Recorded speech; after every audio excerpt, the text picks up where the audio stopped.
Arkadaşlar merhabalar, herkese iyi akşamlar diliyorum arkadaşlar. Bugün Akkent'te Yemre Şömine'deyim. Gaziantep'te gerçekten soba anlamında adeta bir showroom diyebilirim. Her geldiğimde mekan biraz daha büyüyor.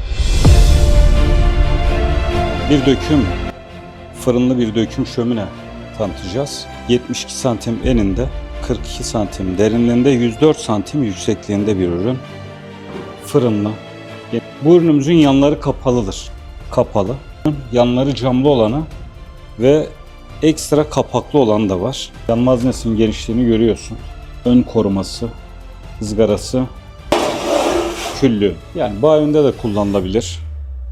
Üst kat teraslarda kullanılabilir. Çiftlik evlerinde kullanılabilir.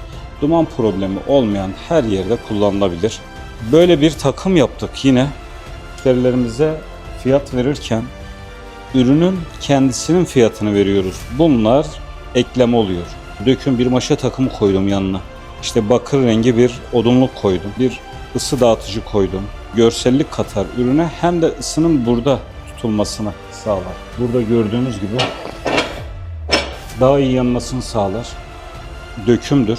120-130 metrekare bir alanı çok rahat ısıtabilir. Tavsiye ediyorum yani bu ürünü.